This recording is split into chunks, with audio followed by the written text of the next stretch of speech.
गांव का नाम था चंदनपुर, जहाँ की हरी भरी वादियाँ और शांत वातावरण किसी स्वर्ग से कम नहीं थे। इसी गांव में रहता था योगेश, एक होनहार लेकिन साधारण सा युवक, जिसकी आंखों में बड़े बड़े सपने थे और वह अपने माता पिता का इकलौता बेटा था और उनकी उम्मीदों का केंद्र था। योगेश का एक ही सपना था, शहर जाकर कुछ बड़ा करना, जिससे न केवल उसकी बल्कि पूरे परिवार की ज़िंदगी बदल सके। योगेश की माँ लक्ष्मी देवी हर दिन भगवान से प्रार्थना करती थी कि उनका बेटा सफल हो। पिताजी रामलाल गांव के किसान थे और उन्होंने योगेश को पढ़ाई में हमेशा आगे बढ़ने के लिए प्रेरित किया।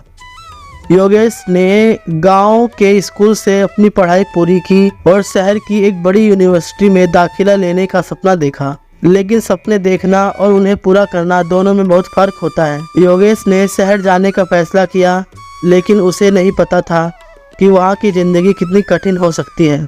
उसने अपनी जमा पूंजी इकट्ठा की और शहर के लिए चल पड़ा। शहर में पहुँचते ही योगेश ने देखा कि वहाँ की ज़िंदगी उसकी सोच से कई ज़्यादा कठिन थी। उसे नौकरी पाने में मुश्किलें आई, रहने के लिए जगह ढूंढनी पड़ी और कई बार भूखे पेट भी सोना पड़ा। लेकिन योगेश ने हार नहीं मानी। उसने छोटे मोटे काम किए, लेकिन उसकी मेहनत का कोई फल नहीं मिला। इसी दौरान एक दिन उसकी मुलाकात हुई गुरुजी से। गुरुजी एक वृद्ध व्यक्ति थे जो शहर के एक मंदिर में रहते थे और अपनी बुद्धिमत्ता के लिए जाने जाते थे। योगेश ने उनके पास जाकर अपनी सारी परेशानी बताई। गुरुजी ने उसकी परेशानी को धैर्यपूर्वक सुना और कहा, बेटा, सफलता पाने के लिए सही दिशा में मेहनत करनी पड़ती है। केवल सपने देखने से कुछ नहीं होता। तुम्हें अपने लक्ष्य की ओर बढ़ने के लिए अपने आप को पूरी तरह समर्पित करना होगा। गुरुजी की बातें योगेश के दिल को छू गई। उसने ठान लिया कि वह गुरुजी की सलाह मानेगा और अपने सपने को सच करके दिखाएगा। योगेश ने नए सिरे से शुरुआत की।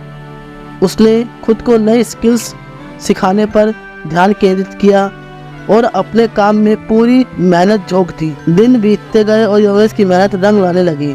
उसे एक अच्छी नौकरी मिल गई, जहां उसने अपनी काबिलियत साबित की। धीरे धीरे उसकी ज़िंदगी में स्थिरता आने लगी और वह अपने सपने की ओर बढ़ता गया। उसने अपनी ईमानदारी और मेहनत से अपने ऑफिस में एक अलग पहचान बनाई।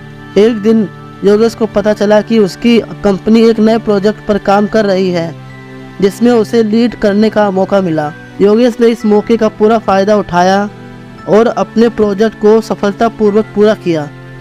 उसकी कंपनी ने उसकी मेहनत को सराहा और उसे प्रमोशन मिला। योगेश का सपना सच हो गया था। अब योगेश की ज़िंदगी पूरी तरह बदल चुकी थी। उसने अपने माता पिता को शहर बुला लिया और उनके लिए एक सुंदर सा घर खरीदा।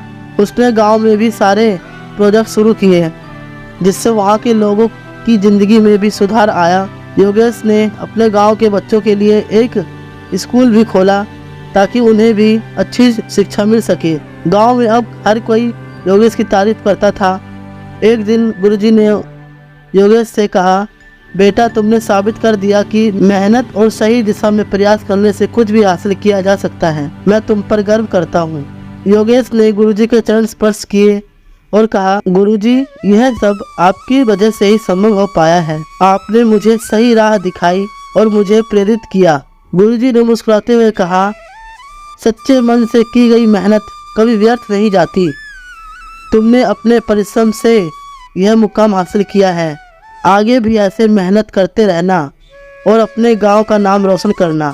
योगेश ने अपने जीवन की यह सीख हमेशा के लिए याद रखी और अपने गांव और परिवार के साथ मिलकर खुशहाल जिंदगी जीने लगा।